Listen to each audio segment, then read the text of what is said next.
भारत देश में छठ पूजा का त्यौहार है। अभी हम लोग आ रहे थे अपने घर से पार्क में, तो मैंने क्या ऑब्ज़र्व करा।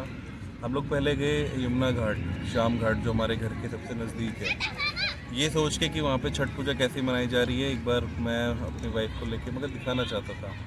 लेकिन जैसे ही मैं वहाँ पे गया, वहाँ पे पुलिस वाले खड़े थे। उन लोगों ने क्या करा, कहा कि घाट बंद है, आप लोग नहीं जा सकते, सिर्फ लोकल गांव के लोग ही जा सकते हैं। मतलब दिल्ली में जमुना नदी इतनी गंदी हो चुकी है कि वहाँ पे अब आप आराम से फुर्सत से पूजा भी नहीं कर सकते हो। क्यों? क्योंकि आप लोग जाओगे, पूजा करोगे, ऐसा उनका मानना है कि आप लोग और गंदगी फैला के आ जाओगे। सफाई तो आप लोग करोगे नहीं, वहाँ पे और गंदगी फैला के आ जाओगे। इससे बढ़िया हम घाट ही बंद कर देते हैं ताकि आप पूजा ना कर पाओ। फिर हमने सोचा ठीक है, अब नहीं जा पा रहे घाट पे तो क्या करें, एक पार्क में चलते हैं, थोड़ा देर टाइम स्पेंड करते हैं। हमारे घर के नज़दीक संतनगर में कोरोनेशन पार्क पड़ता है। इस पार्क की भी अपनी अलग हिस्ट्री है, वो खैर बाद में बात करेंगे। लेकिन कोरोनेशन पार्क में हमने सोचा कि शाम घाट से कोरोनेशन पार्क तक आएँ। रास्ते में पुश्ते से हम लोग आए। हमने क्या देखा वहाँ पे कि भाई, एक तो हमारे लोगों ने वहाँ पे बायोडाइवर्सिटी पार्क, जो कि एशिया का सबसे बड़ा पार्क बन रहा है ऐसा कहते हैं, वहाँ पे कूड़ों के ढेर लगा दिए। अपने घरों से कूड़े ला ला के इकट्ठे कर दिए हैं। जो साग सब्जी फल खाना कचरा जो भी होता है सब अपनी पन्नियों में बांधते हैं और वहाँ पे फेंक देते हैं, स्वाहा कर देते हैं। फिर वहाँ क्या होता है, उन पन्नियों में जो गाय सांड खुले छोड़े हुए हैं, जिनका कोई मैनेजमेंट नहीं है हमारी गवर्नमेंट के पास, हमारे लोगों के पास में, तो वो क्या है कि उन पन्नियों में, उन कूड़ों में सारी गाय सांड अलग अलग नस्ल के सारे मुंह मार रहे हैं। कोई पन्नियाँ खा रहे हैं ये सोच के कि भी उसके अंदर कुछ खाना उनको मिल जाए। और इतना बुरा हाल है, इतना बुरा हाल है जिसका कोई हिसाब नहीं है। आदमी अपने आप को बड़ा सभ्य बनाना चाहता है। अभी मैं कोरोनेशन पार्क में बैठा हूँ, यहाँ पे सब बहुत अच्छे अच्छे पार्क बना रखे हैं, सब कुछ बना रखा है, लेकिन जानवरों का क्या? उनके लिए कोई मैनेजमेंट नहीं है। उनको कूड़े में छोड़ दो, रोडों पे छोड़ दो, ताकि जब वो रोड पे कोई आदमी ट्रैवल कर रहा हो तो उससे आके लड़ जाएं। हैं, आदमी लड़ जाएगा, चोट लग जाएगी। अगर 2 व्हीलर पे है, 2 व्हीलर पे है तो उसकी जान भी चली जाएगी या बच भी सकता है, गंभीर चोट लग सकती है।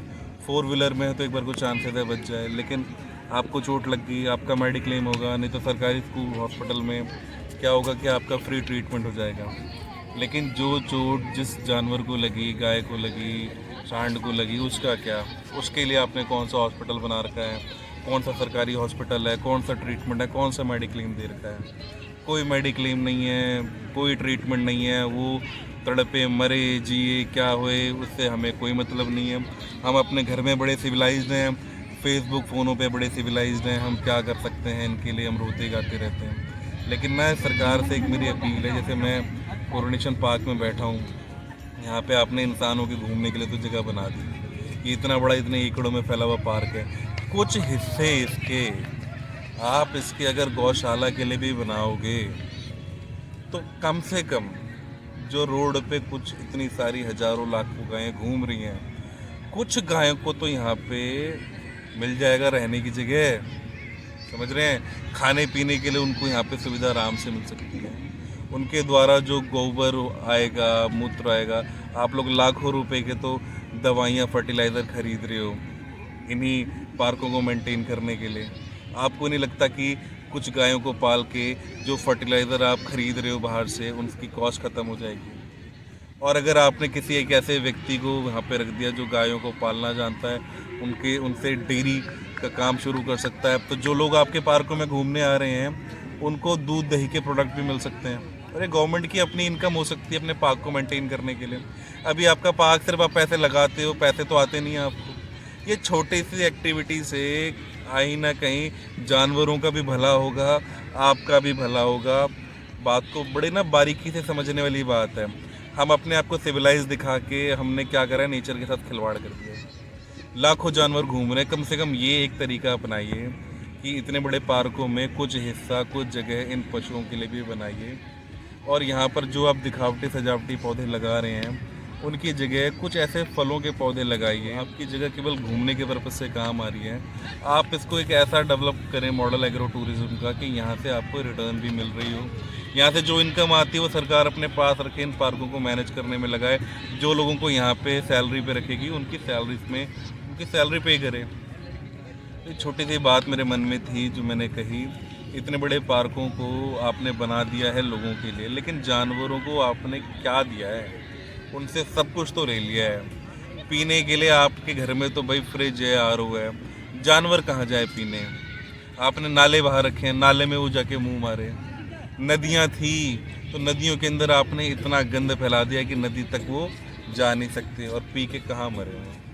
खाने के लिए आपने घर में तो अपने किचन बना रखी है, जानवरों के लिए कौन सी किचन है? आपका कूड़ा घर, आपकी पन्नियों में बांधा हुआ जो किचन का वेस्ट है वो जाके वो खाएं और पन्नी खा के मरें। अरे कहीं तो सोचो यार, इतना बुरा हाल हो रखा है मेरे भाई, कुछ तो सोचो कम से कम। चल लोग नहीं सोच सकते, लेकिन जो लोग सोच सकते हैं वो इस वीडियो को लाइक करें, शेयर करें, कमेंट करें, हमारी सरकार को फॉरवर्ड करें, किसी भी सरकार के ऐसे प्रतिनिधि तक पहुंचाएं जो कुछ एक्शन ले सकता है। क्योंकि सरकार, भारत देश एक कहते हैं ना रिपब्लिक, डेमोक्रेटिक देश है।